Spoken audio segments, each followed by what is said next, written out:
लोकसभा के इतिहास में सबसे बड़ा बिल माना जा रहा है। जी हाँ, वो है महिला आरक्षण बिल। महिला आरक्षण बिल पर आज बहुत बड़ा फैसला होने जा रहा है। संसद के विशेष स्तर में आज देश की राजनीति के लिए एक ऐतिहासिक दिन माना जा रहा है, क्योंकि बहुप्रतीक्षित महिला आरक्षण बिल पर फैसला होने जा रहा है। इस बिल को लेकर लंबे समय से चल रही राजनीतिक बहस अब निर्णायक मोड़ पर पहुंच चुकी है। लोकसभा में आज शाम 4 बजे इस महत्वपूर्ण विधेयक पर मतदान होना है, जिससे यह तय होगा कि महिलाओं को संसद और विधानसभाओं में 33% आरक्षण देने का रास्ता साफ होता है या नहीं। इस पूरे घटनाक्रम के केंद्र में केंद्रीय गृह मंत्री अमित शाह है, जो संसद में इस बिल पर सरकार की ओर से जवाब देंगे। उनसे पहले विभिन्न राजनीतिक दलों के नेताओं ने इस मुद्दे पर अपनी अपनी विचार रखे हैं। सत्तारूढ़ दल इस बिल को नारी शक्ति के शक्तिकरण की दिशा में बड़ा कदम बता रही है, तो वहीं विपक्ष के नेता भी सिद्धांत रूप में समर्थन दिए हैं, लेकिन कुछ तकनीकी और राजनीतिक आपत्तियां भी उठाई जा रही है।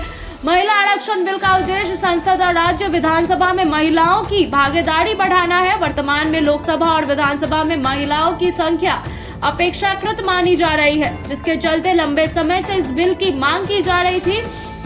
इस बिल के लागू होने से राजनीति में महिलाओं की भूमिका मजबूत होने की उम्मीद जताई जा रही है। हालांकि विपक्ष के कुछ दलों ने इस बिल में ओबीसी और अल्पसंख्यक महिलाओं के लिए अलग कोटा न लाने के पर सवाल उठाए हैं। उनका कहना है कि बिना उप वर्गीकरण के यह आरक्षण पूरी तरह से समावेशी नहीं माना जा सकता। इसके अलावा कुछ नेताओं ने यह भी मांग की है कि इस बिल को जनगणना और परिसीमन यानी कि डेलिमिनेशन से जोड़ने की बजाय तुरंत लागू किया जाना चाहिए। सरकार की ओर से यह स्पष्ट किया गया है कि महिला आरक्षण बिल को लागू करने के लिए परिसीमन प्रक्रिया पूरी होनी जरूरी है, जो अगली जनगणना के बाद ही संभव होगी। इस मुद्दे पर भी संसद में जोरदार बहस देखने को मिला है। आज के स्तर में जब गृह मंत्री अमित शाह जवाब देंगे, तब यह स्पष्ट होने की उम्मीद है कि सरकार इन आपत्तियों और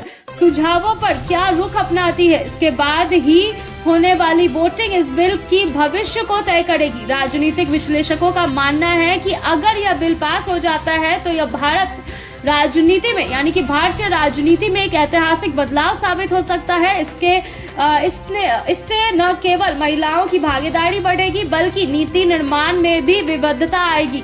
देश भर की निगाहें अब संसद पे टिकी हुई है, जहां आज का दिन महिला सशक्तिकरण के इतिहास में एक बड़ा और एक नया अध्याय जोड़ने जा सकता है।